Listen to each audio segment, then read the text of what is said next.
Salut à tous et bienvenue en UE4.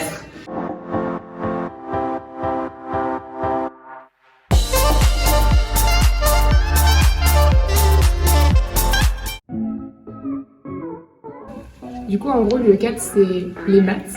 Et ce qu'on va avoir dans un premier temps, c'est des fonctions. Donc en fait, les fonctions, ça va être tout ce qu'on peut voir au lycée, des dérivés, des intégrales. Et il va y avoir une partie un peu plus corsée où ça va être des incertitudes, des fonctions composées. Mais c'est dans la poursuite de ce que vous avez fait au lycée, donc finalement, c'est quand même assez simple à comprendre. Et ensuite, on a une deuxième partie qui va être axée sur les probabilités, qui vont amener du coup à étudier plus les statistiques. Et la grande nouveauté, ça va être les tests statistiques qui sont hyper utiles pour la santé publique. En fait, tout ce qu'on va étudier sur les médicaments, sur les réactions, tout ça va être uniquement basé en fait sur la statistique. Ça peut faire peur au début, mais en fait, si on donne l'énergie dès le début pour comprendre, pour s'appliquer, pour bien faire le raisonnement, en fait, on se rend compte que ça devient vite très simple. Donc il faut savoir que l'UE4, c'est une matière où il n'y a pas beaucoup de cours. Ça a un coefficient 4 pour le premier semestre et c'est une matière qui est très accessible, c'est-à-dire qu'elle est relativement facile, mais comme tout le monde va réussir dans cette matière, il faut surtout pas se louper et c'est pour ça qu'il est important de faire beaucoup d'exercices. Au niveau des partiels, votre épreuve va durer 1h30 et vous aurez le droit à la calculatrice et au cours. Pour la calculatrice, n'importe quelle calculatrice fera l'affaire, donc une calculatrice lycée, collège, tant que vous pouvez faire des calculs simples.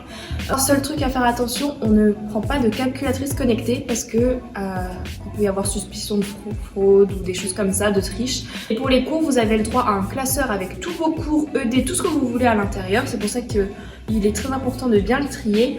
Mais en même temps, on n'a pas le droit aux livres, donc c'est tout ce qui a une couverture, une fin ou quoi que ce soit. Alors du coup, pour apprendre l'UE4, ce que je faisais moi, c'est que déjà j'allais à tous les cours de maths et j'allais aussi à tous les ED. Donc aller à tous les cours, ça me permettait de voir et d'entendre une fois le cours avec le prof. Et ensuite l'après-midi, ce que je faisais, c'est que je reprenais les cours du prof, je lisais une fois et je faisais la fiche en même temps. Donc ça me permettait de le relire une deuxième fois et de l'écrire. Donc ça permet de solliciter plusieurs façon d'apprendre. Et une fois que j'avais lu deux fois le cours, ce que je faisais, c'est que je faisais que des QCM. Pour moi, faire des QCM, ça permet aussi d'apprendre et de comprendre. Pour le temps consacré au cours, ce que je faisais moi, c'était que je passais une matinée par semaine à relire le cours et à préparer des fiches. Et après, pour travailler le cours, j'allais vraiment à chaque call du tuto et je refaisais les ED, soit une fois toutes les 2 semaines en période normale et une fois par semaine ou plus en période avant les partiels. Pour ce qui est des cols et des QCM, c'est important de les faire. Moi, je m'en servais surtout pour cibler les notions de cours qu'il fallait que je retravaille et voir où est-ce que j'avais des difficultés, etc. Et les QCM, c'est important aussi pour s'entraîner, de faire des exercices, pour être plus rapide le jour des partiels, à chercher dans son classeur, à résoudre les exercices, à avoir la bonne méthode. Pour le temps consacré à chaque col, QCM, etc., ça dépend vraiment de la difficulté des exercices et de si je connais bien mon cours ou pas. Personnellement, pour les fiches, elles m'ont pas servi, c'est-à-dire qu'au début de l'année, j'avais fait des fiches comme un peu tout le monde, je pense, j'avais essayé d'en faire. Et en UE4, les fiches, je m'en étais jamais servi. Et j'en avais fait quelques-unes juste au début du semestre pour voir si oui ou non je m'en servais, mais je m'en suis rendu compte quand je faisais des entraînements, quand j'allais en code du tuto, que vraiment je me servais plus de mon classeur que de mes fiches et c'est pour ça que je n'ai pas continué à en faire en UE4. J'avais fait un classeur, je m'étais très bien organisée dans mon classeur, je le connaissais par cœur, dans le sens où je savais exactement quel chapitre était à quel endroit dans mon classeur et je pouvais très rapidement le tourner et c'est pour ça qu'on n'insistera jamais assez en disant que l'UE4 comme l'UE3 c'est des matières où vous avez à disposition vos cours et le plus important c'est de savoir où sont les informations dans votre classeur, sinon le jour du partiel vous allez être complètement perdu. Pour ce qui est des fiches, j'ai fiché absolument tous les cours du E4. Ça permettait, en même temps que je faisais les fiches, de comprendre le cours. À la fin, j'étais aussi plus organisée. Je savais exactement où trouver quoi dans mes fiches. Maintenant, pour l'organisation de mes fiches, ce que je faisais, c'est que j'agrafais plusieurs feuilles qui concernaient un seul cours. Au-dessus, je mettais des petits post-it pour trouver chaque chapitre. Et sur les côtés, j'avais des post-it plus spécifiques pour trouver une formule en particulier si j'en avais besoin dans l'immédiat et que je savais plus comment on faisait. Et ben, j'avais juste à prendre, à lire le post-it et à aller directement à ma fiche. Alors les essentiels pour réussir le E4, selon moi, c'est avant tout beaucoup s'entraîner. Donc s'entraîner à la fois sur le site du tutorat, au call du tutorat chaque semaine, et aussi en refaisant les ED des profs.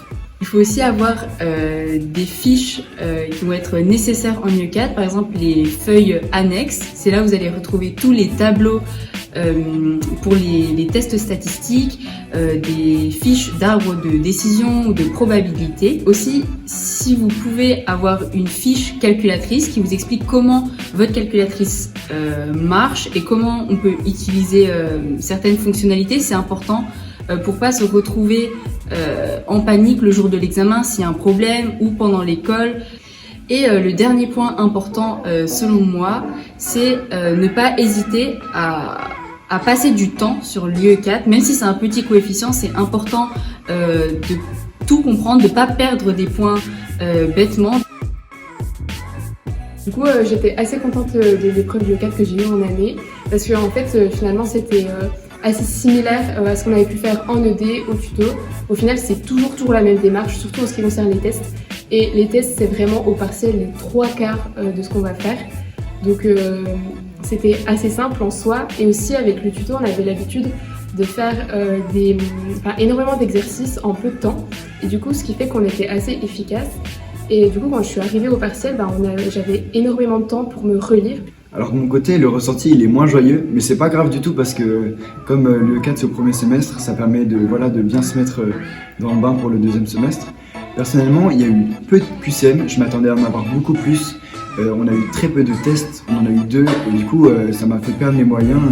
Et on a eu beaucoup d'erratums, il faut pas du tout stresser quand les profs commencent à prendre le micro en plein partiel, il faut pas du tout avoir peur. Ça peut arriver, il n'y a pas de problème. Forcément, quand tu sors d'une épreuve, quand tu es déçu, tu peux te dire ah ouais, non, tout est un peu perdu. Pas du tout, il faut vraiment essayer de prendre ça comme une force. Et je sais qu'au deuxième semestre, je me suis beaucoup plus concentré sur mes partiels et ça m'a bien plus aidé. Ayez confiance en vous. Bon courage, La team UE4 croit en vous. tout le tuto est derrière vous. Pas de bisous.